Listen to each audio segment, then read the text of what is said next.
have a pretty good offensive line. I don't know if you've seen them much. But Penny Steele, good young guy, and Decker, the two tackles. Just what you know about those two guys. Yeah, Sewell was great. I think I played him before. I think I played him when he was a rookie. Had a solid day. A lot of respect for that offensive line. A lot of respect for Decker. Seems like every week, I come up and I tell you, like, hey, we're going to get some great offensive linemen, and that's how it's been, since we started this year, and that's what you expect, each and every week in the NFL. So another tough challenge. This Detroit Lions team is a tough team, led by Coach Campbell. He's an Aggie, so I'm a big fan of him. Big fan of Jared Goff as well. This whole team, I don't think the record shows a clear indicator of what type of football team that they are. I think they follow their coach's lead, and he's a tough guy for sure. You can see the way they play. You can see how they finish each and every play. So there's going to be a hornet's nest for sure, and we just gotta do what we do, play Buffalo Bills football, and I think we'll be all right. Did you see Hard Knocks with Dave Campbell this summer? Did you get to watch it? I saw some clips, yeah. What do you think of his fiery attitude, and do you think that's led to the success that they've had here midway through the season? 100%. I think, yeah, they I think they're following their coach's lead. He's a fiery guy. Jamal Williams. I saw the clip with him where he had an emotional speech. Am I right? He had emotional speech when he broke the huddle, and I got goosebumps just, watching him talk to his teammates, because you could just tell that, he was so passionate about the game of football, and you can always respect that. I want to play with guys like that, guys that live and breathe football and they want to win. So, I could definitely connect with the way he's, feeling right now in this type of team. You got a tough team full of, tough, smart guys. And I think, whenever you got a team full of tough, smart guys, that's a coach's dream for sure. It doesn't even matter about, the record. And, as they keep progressing, I'm sure the win column will fill up some. This team they have a really good team. I can't, really say that enough. The Lions are ranked right around 10 in the pass and right around 10 in the run game. How difficult is it to prepare for a team that's really well balanced? Yeah, it's difficult each and every week. I think each and every week, you go against great backs and you go against great receivers, and that's what makes this league great. Just because they're ranked here or ranked there, I mean, like any week they can, pop off. Any week, every team has walking home runs. Every team has a star wide receiver, great offensive lineman. This league is full of great, respected coaches, and you just got to put it together and take it week by week. I think they're on a 3-game winning streak, and they beat some good teams. The Giants, they have a good team, and they beat the Giants. I think it was a tough win, but I think Jamal had 3 touchdowns, if I remember. Like, I can't really say it enough, man. The record that they have is not a clear indicator of what type of team that they have, and it's going to be a tough one for sure. Can you put into perspective how well Matt Milano's playing and what he means to your defense? Matt Milano, 5'8", baby. He's playing out of his mind each and every week. He's playing against great backs, and he's doing a great job. He's, covering receivers and tight ends and running backs out the backfield. He's a tackling machine. He doesn't miss many tackles. He's smart. He's tough. He's a nice guy, man. And whenever the nice guys, whenever they have success, it's always good when the nice guys win. There was a play early in the game. Chubb comes to the left. You had the edge. You set the edge. You strung it out. Matt comes from maybe the A-gap or whatever. Just knowing that trust to know that if everybody's doing their job, how much does that really help that you can just do your job even better? Yeah, I mean, Coach McDermott talks about it all the time, do your 111th. And, Matt Milano he's definitely doing his 111th and then some. So, yeah, we got a great team over here. And, I remember that play. I set the edge. I was getting ready, like, man, I'm going to have to run to the sideline with Nick Chubb. And then you just see Matt Milano come out of nowhere and make, a great solo tackle on a great back. So it's an honor and a privilege to be his teammate. And, Matt Milano deserves all the notoriety and the success that he's getting. The CBS broadcast shared that Sam Martin stayed at your house this weekend, and then Coach picked you guys up. Can you just share more about that whole experience this weekend, getting out of the snow? Yeah, I mean, me and Sam go way back. He was in Denver. I was familiar with Sam. And I live next door to Coach McDermott. And I kind of had that in back in my mind, like, if anything were to happen, like, I live next door to Coach McDermott. So as long as he can make it out, I can make it out. You know, I didn't think it was actually gonna happen, but you know, snow went crazy, and you know, they started talking about this and that and travel, and I was like, hey, I called Coach McDermott. I was like, hey, I'm with you. Like whatever. We couldn't. All the plans they were really unfolding like, you know, by the hour. So I really didn't know anything the night before, but I just told him like, hey, whenever you get ready, I'm just gonna ride with you. And you know, he called me and was like, yeah, I'm gonna be ready.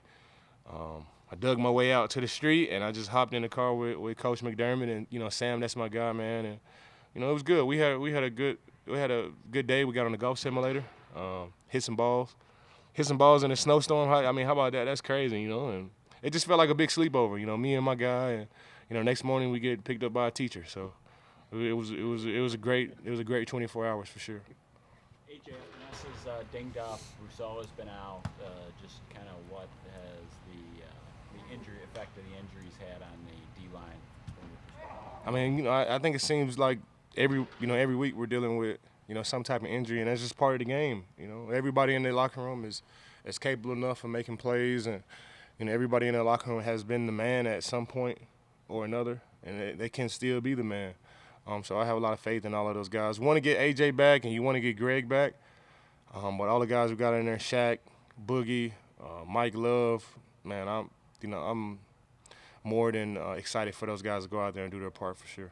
Where's kind of the morale level of the team? It was exhausting, even just getting out to Detroit, getting out of your homes to get there, the game, now having a short week. Just where do you think that would be at now? I mean, I'm happy to be here. I'm playing pro football for the Buffalo Bills. Getting ready to play a Thanksgiving game on Thursday. I've never played in a Thanksgiving game on Thursday. This is, you know, it's always a dream of mine as a kid. You watch the Thanksgiving games, you watch the Cowboys and, you know, the Commanders, and you watch the Detroit Lions and the Bears, and, you know, you have Thanksgiving dinner and you go outside and you play like, you know, flag football in the backyard. These are the moments that you dreamed of. So, you know, I think the morale is right where we need it to be. I always like to keep it in perspective. Like it's an honor and a privilege to be here. I am happy to be in the NFL. I'm happy to, you know, be in this moment that we're in. I'm happy to be a Buffalo Bill, and you know, I think the morale is right there with that. Share that with some of the younger guys that maybe are still getting acclimated to having these short weeks, stuff like that. I mean, like I don't think I just sit. I don't pull guys to the side and really share it. I think, you know, my energy is just what it is. I don't think I can really, you know, hide it. You know, I just walk around and I know for a fact that, you know, my energy says I enjoy being here and I enjoy playing football. And whether win or loss, like, I'm happy to be here and happy to be a Buffalo Bill. And I go each and every week and I try to rush my ass off to get sacks and make plays for my teammates and to make plays for this organization and this community. I think that in itself, and I truly wholeheartedly believe in, you know, myself and what we're doing, and I'm happy to be here. And I think that rubs off on my teammates for sure. I mean, to sit back and say the morale is this and the morale is that, I mean, I'm sure the guys are excited. How could you not be excited? You know, we got Josh Allen and his defense and Coach McDermott and Bills Mafia. They love us to death. And, I mean, how could you not be excited to go play on Thanksgiving this week? Rod, you guys have given up 300-plus yards passing 2 weeks in a row. It's not quite the standard we're used to here. Do you guys expect a lot more of yourselves? Y'all just sure know how to change it up. No, we went from the morale and positive stuff to, well, you guys gave up over 300 yards. I mean, I got a job to do too, man. But I mean, that's just. Critical about anything? No, I mean that's what it is. I mean, you guys do a great job, and you ask great questions. Yeah, we have. I mean, we're just trying to win games, you know, and wins come in all shapes and sizes, and you know, and complexions. Sometimes they look good. Sometimes you blow guys out. Sometimes you just win by one. You don't win them all either, you know. So we just try to go out there and play our style of football, and you know, whether that's, of course, we don't want to give up, you know, plus 300 yards. We want to keep them down. Of course, I want to go out there and keep them down to 100 yards. That'd be great.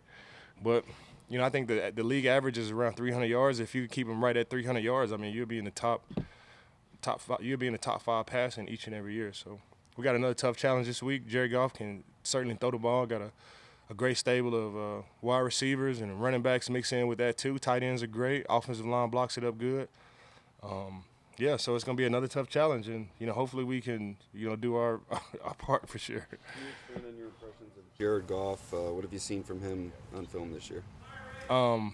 Yeah, I'm a huge fan of Jared Goff, and it just looks like a resurgence, there, and I think he fits right in with the Detroit Lions and Dan Campbell and everything that they're doing. He looks like Jared Goff, man. He's always had a great arm. He's always been able to make plays and move around. And he's just got this cool like movie star, vibe about him. Even though he's not in LA anymore, you can still feel like that LA superstar Jared Goff, at least in my opinion. So I'm excited to go there and play these guys, man. And Jared Goff is still a superstar in my eyes. How about playing alongside Daquan Jones this season? I believe you've been asked before, but what kind of an impact has he made and maybe aided your play? Man, he definitely has.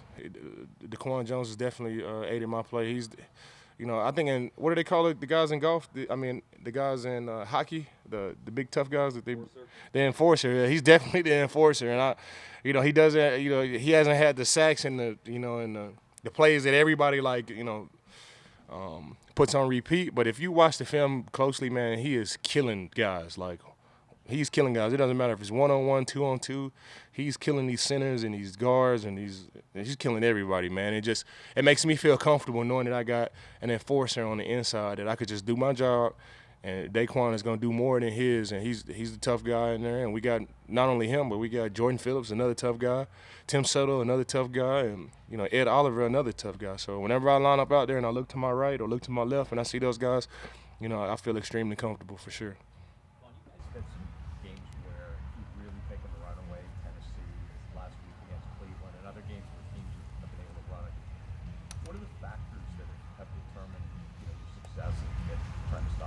Man, I don't know. I mean, just, like the question my guy asked right here, I don't know, man. If I had the answers, we would do that each and every week. We go against great guys. We go against great. I mean, it's the NFL.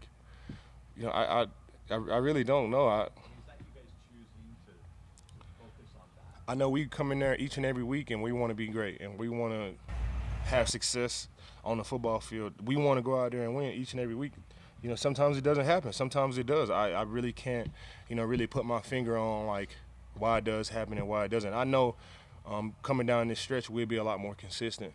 And I think once we just really try to iron out some of the stuff that's been happening, because it's not like it's just been this play here or that play there and this play here, and it just adds up, over time. I don't think guys are just running the ball consistently the whole game. They might break one here, break one there, or get a pass here, get a pass there. And that's just football in the NFL. That's what makes this league great. You can have the number one defense in all categories, and they could be playing anybody. They could be playing the worst rushing defense, and somehow this team runs for 250 yards. I really don't explain it. I know that's what makes our team. That's what makes this league great. And I know we're going to be a lot more consistent with the pass and the run in these coming up weeks. And we're just trying to get better each and every week. Coach Frazier says it, just get better. Let's just get better. Let's just get better. We want to be peaking at the end of the season. We want to be peaking, those last games of December going on to the playoffs. And I think we're on our way to meeting that goal for sure. Thanks, girl. Thank you.